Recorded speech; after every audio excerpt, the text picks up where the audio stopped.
Welcome to our latest news update. Today we'll be discussing some of the most recent and important news stories from around the world. First up, the Parliamentary Assembly of the Council of Europe has recognized the deportation of Ukrainian children to Russia as genocide. This is a significant development in the ongoing conflict between Ukraine and Russia. Moving on.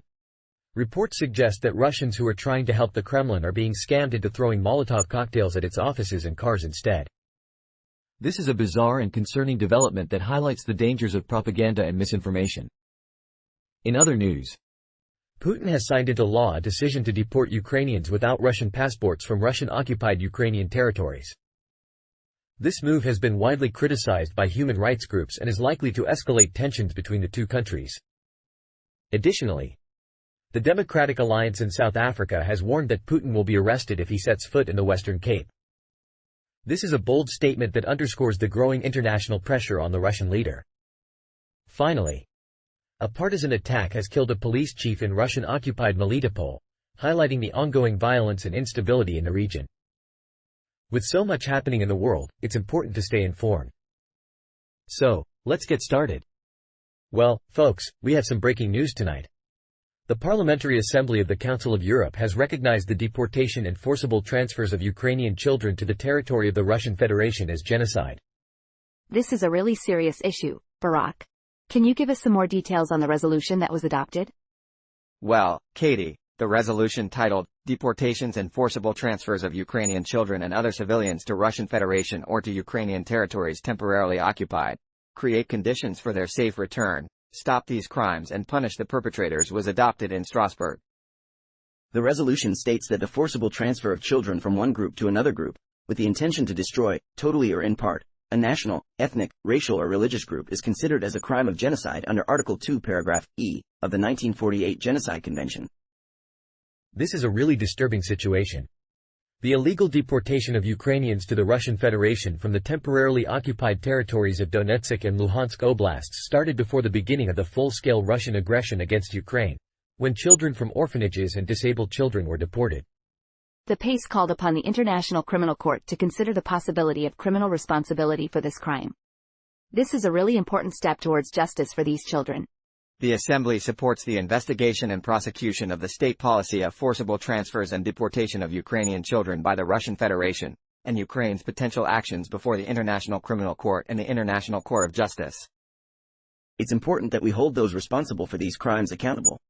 The Senate of France has already called upon the institutions and member states of the EU to collect evidence of the forcible displacement of the Ukrainian children to Russia and impose sanctions against the Russian officials responsible for these crimes. From one form of deportation to another, it seems the Russians are now deporting their own Molotov cocktails back to the Kremlin. Well, what do we have here? Russians being scammed into throwing Molotov cocktails at their own government? This is quite the story. It's definitely a wild one. But let's remember to stay impartial and just report the facts. I must say, this is quite the ingenious scam. Convincing people to commit arson for a cause they believe in, only to have it backfire on them. It's almost poetic. It's a shame that these scammers are taking advantage of vulnerable people. We need to find a way to stop them. Absolutely, Elon. And let's not forget the danger that these arson attempts pose to innocent civilians. I mean, who knew that throwing a Molotov cocktail could be so complicated? Maybe we should leave it to the professionals. Well, Katie, I think it's safe to say that we should leave the arson to no one. It's a dangerous and destructive act that should never be condoned. Well, it looks like those Russians trying to help the Kremlin are going to have to find a new hobby now that Putin has signed a law to deport Ukrainians without Russian passports. Maybe they can take up knitting instead of throwing Molotov cocktails? Well, folks, it looks like Putin has done it again.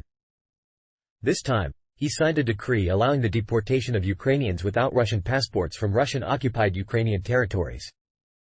I mean, what's next? Is he going to start deporting people from other countries just because he feels like it? It's a pretty serious situation, Barack. We can't just make jokes about it. Well, Katie, I think Barack was just trying to lighten the mood a bit. But in all seriousness, this is a troubling development. It's important that we stay informed and discuss the implications of this decision.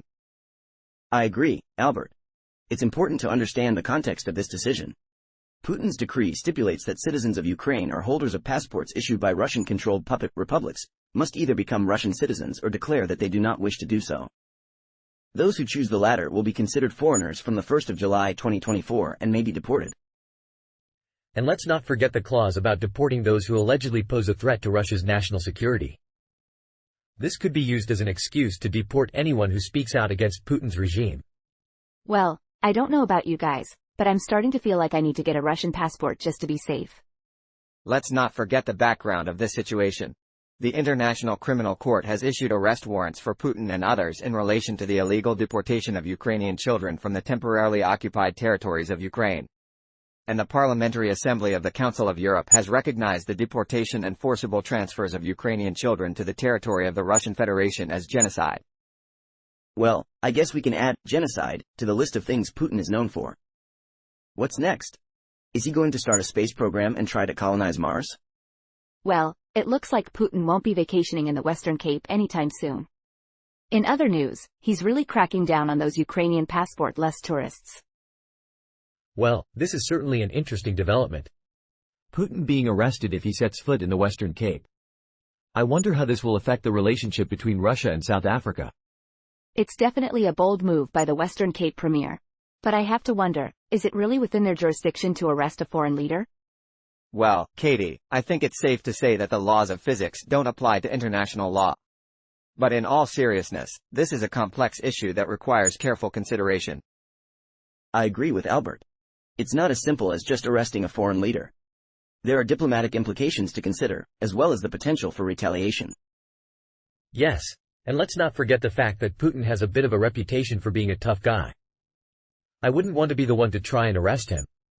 But what about the allegations against Putin? Shouldn't he be held accountable for his actions? Absolutely, Katie. But we have to remember that Putin is still innocent until proven guilty.